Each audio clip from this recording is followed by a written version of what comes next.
नमस्कार, नवतेज टीवी में आप सभी का स्वागत है। मैं हूं आपके साथ प्रियंका तिवारी। खबरों की शुरुआत करेंगे। राजस्थान के मुख्यमंत्री भजनलाल शर्मा ने अपने 1 दिवसीय दौरे पर जैसलमेर जाने की बात कही है। उन्होंने कहा, अपने उद्बोधन में उन्होंने कहा कि जो वादे बीजेपी ने किए थे वो वादे पूरे हो रहे। वहीं सीएम भजनलाल ने कांग्रेस सरकार के समय हुई पेपर लीक की घटनाओं का जिक्र करते हुए जुबानी हमला बोला। इस दौरान उन्होंने क्या कुछ कहा, आइए आपको सुनाते हैं।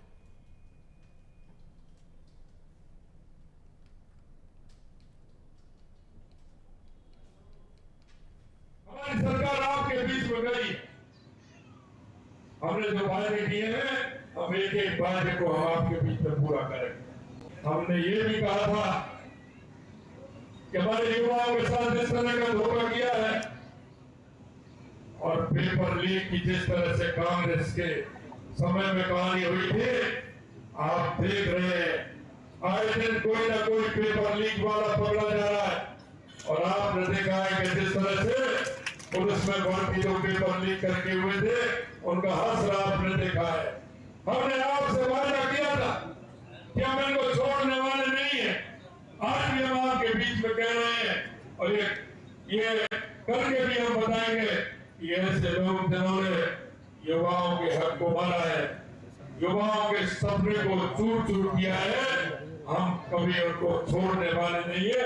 ये भी हम आपको हमारी सरकार 3 महीने के अंदर जो हमारा घोषणा था उसमें हमने 40 और 45% तक काम किया।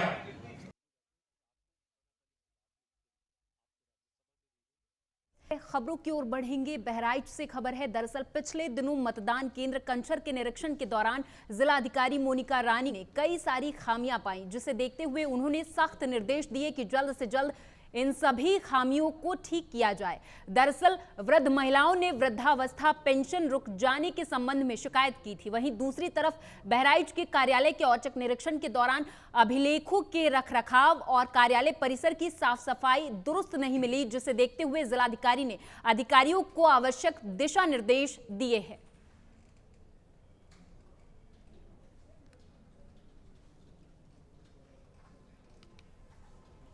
गांव में गई थी तो वहां पर कुछ वृद्धावस्था पेंशन जिन्हें पहले मिल रही थी, उन महिलाओं ने कुछ शिकायत की थी। आज जब जन सुनवाई कर रहे थे तो फिर 2-3 महिलाएं इस प्रकरण में आई कि उन्हें पेंशन नहीं मिली। तो उसी क्रम में मेरे द्वारा जो है वो गैर धर्मी समाज कल्याण कार्यालय का निरीक्षण किया गया। तो वहाँ पर 2 संदिग्ध व्यक्ति मिले थे जिनके पास में काफ़ी सूची थी और दूसरे लोगों की पासबुक थी। तो संबंधित थाना अध्यक्ष को जो है उन्हें विस्तृत जांच करने के लिए उसमें दे दिया गया है। और इसके अलावा उन्हें निर्देशित किया गया है सभी BDOs को, ADO को कि जितने भी वृद्धावस्था के पेंशन के लाभार्थी हैं, किसी भी वजह से अगर उनकी पेंशन रुकी हुई है तो विभाग के साथ मिलकर जो है 3 दिन में उसको प्रक्रिया को पूर्ण कराएं, नहीं तो फिर उनके विरुद्ध भी गंभीर जो है कार्रवाई की। चित्तौड़गढ़ में सरकारी कार्यालयों में अधिकारियों और कर्मचारियों की लेट लतीफी और कार्य के प्रति लापरवाही जग जाहिर है। सूचना मिलने पर जिला कलेक्टर आलोक रंजन ने शास्त्री नगर स्थित PHED कार्यालय का औचक निरीक्षण किया, जिसमें विभाग में कार्यरत कुछ अधिकारी और कर्मचारी अनुपस्थित पाए गए। वहीं कार्यालय में कर्मचारियों का कार्य भी संतोषजनक नहीं मिला। वहीं कार्यालय में वरिष्ठ सहायक के पद पर कार्यरत कर्मचारी को निलंबित करने की कार्रवाई के निर्देश दे दिए गए हैं।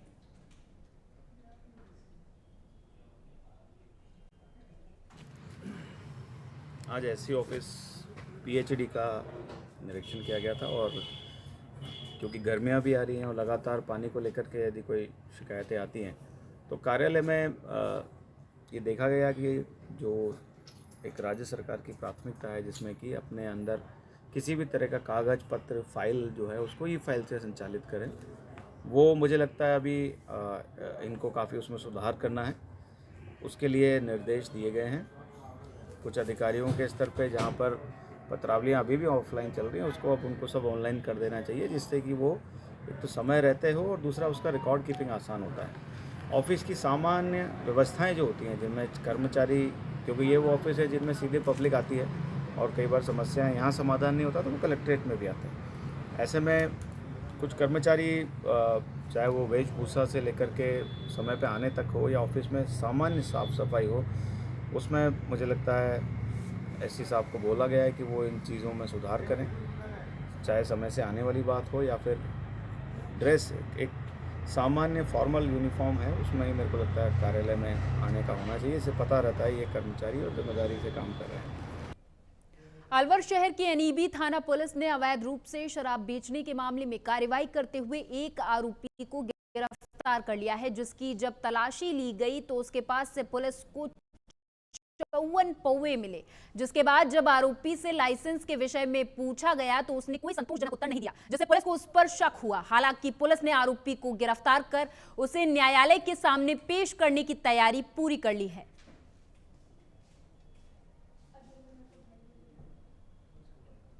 दीपक सनफ जय सिंह नाम का एक लड़का था जो लाल कोठी के पास में देसी शराब के बिक्री करने के लिए पौवे लेकर जा रहा था, जिसको हमारे जाब्ता की सहायता से पकड़कर गिरफ्तार किया। उसके पास तलाशी ली तो उसमें 54 पौवे देसी मदिरा के मिले, जिनको जब्त कर थाना मुलजिम को गिरफ्तार किया। आरोपी पर और भी कोई आपराधिक मुकदमे है क्या? एक मुकदमा और है उसके पहले का पुराना, किस मामले में है? दारू का ही। खबर कोटा से है, जहां वकीलों ने सभी न्यायिक कार्यों का बहिष्कार कर हाईकोर्ट बेंच की स्थापना करने को लेकर न्यायिक कार्य बंद रखा है। साथ ही नयापुर अदालत चौराहे पर प्रदर्शन कर जिला कलेक्टर को एक ज्ञापन भी सौंपा, जिसमें उन्होंने बताया कि बीकानेर में वर्चुअल हाईकोर्ट बेंच की स्थापना कर दी गई है, जबकि कोटा के साथ सौतेला व्यवहार किया जा रहा है। कोटा के वकील पिछले 20 वर्षों से हाईकोर्ट बेंच की स्थापना की मांग कर रहे हैं, जिसे अभी तक पूरा नहीं किया गया है।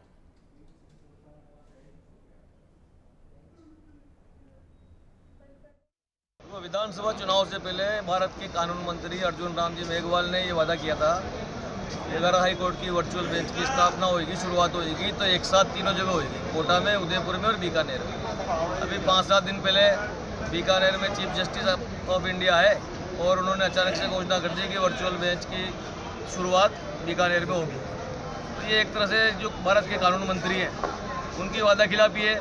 परसों के दिन उन्होंने अपना अभिनंदन करवाया बीकानेर बार एसोसिएशन में, 72 करोड़ रुपए दिए कि चैम्बर बनेंगे, ये बनेंगे। तो एक भारत का कानून मंत्री केवल ये नहीं है कि वो केवल बीकानेर लोकसभा क्षेत्र का प्रतिनिधित्व करता है, वो पूरे भारत का प्रतिनिधित्व करता है। इधर बीकानेर भारतीय जनता पार्टी की वरिष्ठ नेता और पूर्व क्षेत्र की विधायिका सिद्धि कुमारी बाइसा के चौथी बार विधायक बनने पर पूर्व अध्यक्ष बेगराज नागपाल की अगुवाई में बीचवाल उद्योग संघ के अध्यक्ष प्रशांत कंसल और पदाधिकारियों ने उनका जोरदार स्वागत किया। इस कार्यक्रम में बीकानेर बीचवाले उद्योग संघ के परिवार की महिलाओं ने फूल मालाएं पहनाकर जोरदार स्वागत किया और अभिनंदन जाहिर किया।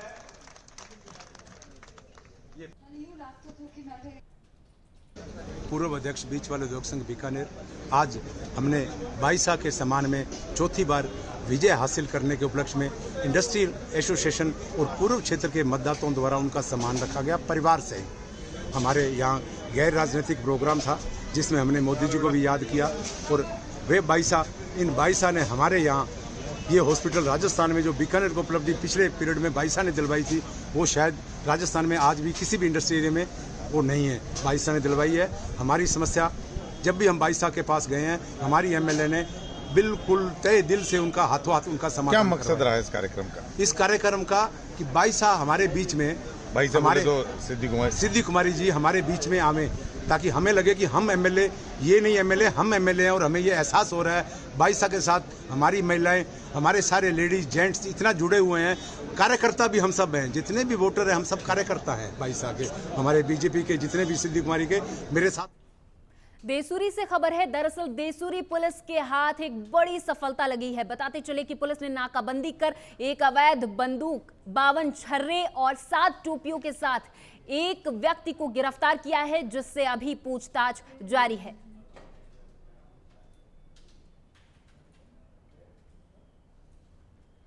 इधर देवरिया जनपद के विधानसभा क्षेत्र पत्थरदेवा से समाजवादी पार्टी से टिकट नहीं मिलने पर परवेज आलम ने नाराजगी जताई और बसपा में शामिल हो गए। बसपा ने पत्थरदेवा विधानसभा से परवेज आलम को प्रत्याशी बनाकर टिकट दिया, लेकिन परवेज चुनाव हार गए। परवेज ने बसपा को अलविदा कहकर अब सपा में घर वापसी करने की बात कही है। इस दौरान कहा कि भूल से वहां चला गया था। उन्होंने कहा कि समाजवादी पार्टी के राष्ट्रीय अध्यक्ष के नेतृत्व में काम करना चाहता हूं और सपा गठबंधन कर वर्तमान सरकार को उत्तर प्रदेश से उखाड़ फेंकने का हम काम करेंगे।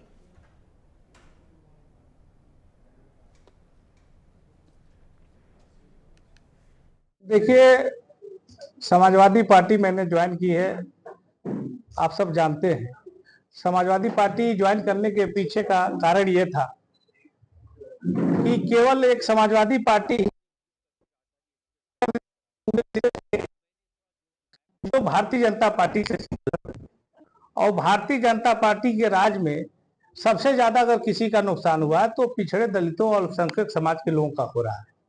जहां एक तरफ संविधान खतरे में है, लोकतंत्र खत्म होने जा रहा है ना, सामाजिक आजादी नहीं है, मौलिक अधिकारों का हनन हो रहा है ना, और जहां लोकतंत्र के ऊपर खतरा है, जमहूरियत के ऊपर खतरा है, अगर इससे कोई निजात दिला सकता है तो केवल समाजवादी पार्टी दिला सकती है। हमारे नेता आदरणीय अखिलेश यादव जी दिला सकते हैं, और समाजवादी पार्टी की नीतियां ऐसी हैं कि वो सब। अगली खबर यूपी के अलीगढ़ से है, जहां थाना बड़ला इलाके के गांव में 14 साल की मासूम बच्ची की शव खूंटे से लटका हुआ मिला। परिजनों का कहना है कि उनकी बच्ची घर में अकेली थी, तभी उसके साथ किसी ने दुष्कर्म की घटना को अंजाम दिया और उसकी हत्या करके फरार हो गए। हालांकि परिजनों की शिकायत पर पुलिस ने मामले को गंभीरता से लेते हुए शव को पोस्टमार्टम के लिए भेज दिया है। आगे की कार्रवाई जारी है।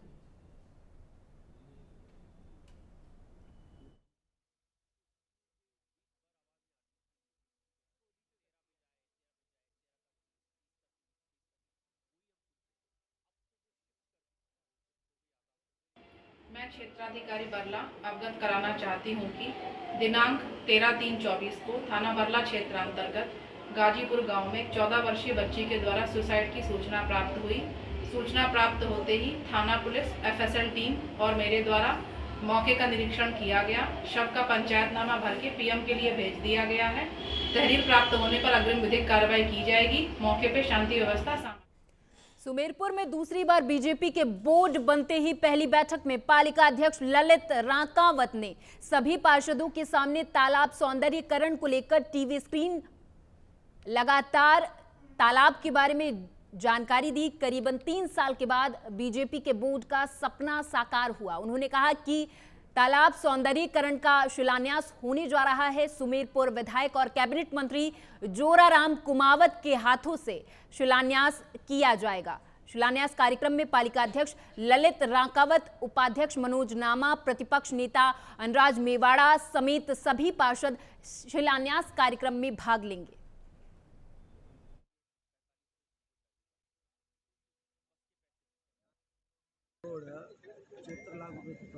जो है तालाब सौंदर्यीकरण के पास हुए और माननीय कैबिनेट मंत्री जोराराम कुमावत के हाथों इसका शिलान्यास होना है।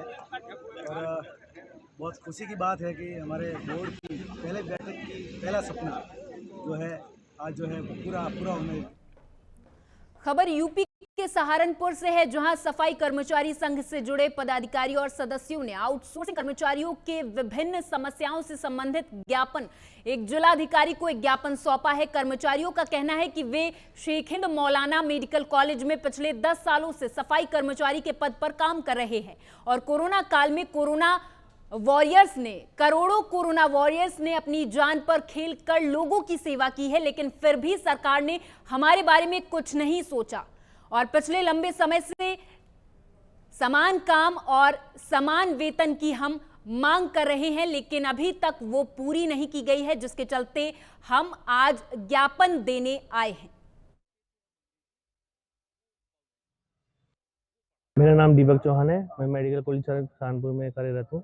पिछले 10 वर्षों से लगभग जो है हमारा मानदेय बहुत ही कम है और सरकार से हमारी यही प्रार्थना है कि हम जो आउटसोर्स कर्मचारी हैं हम पे भी ध्यान दिया जाए और हमारा मानदेय जो बढ़ाया जाए। इस संबंध में आज जिलाधिकारी से मिलने आए थे और मुख्यमंत्री जी को हमने ज्ञापन के जिलाधिकारी को दिया है।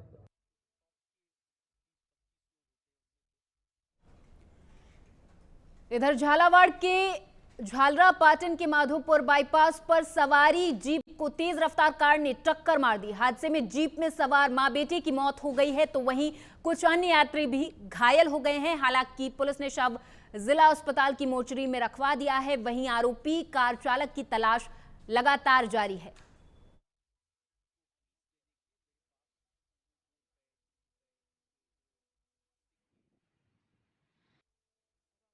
ये मृतका गायत्री बाई और इसका बच्चा लक्षित पाटन से सोयत जा रहे थे सवारी जीप में माधोपुर पुल के पास में।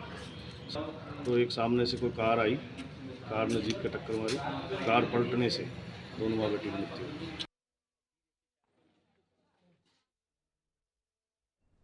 तो ये खबर झालावाड़ के झालरा पाटन से है, जहां पर एक सवारी जीप को तेज रफ्तार वाहन ने रौंद दिया। बताते चले कि इस हादसे में मां बेटी की मौत हो गई है और कई लोग घायल हो गए हैं।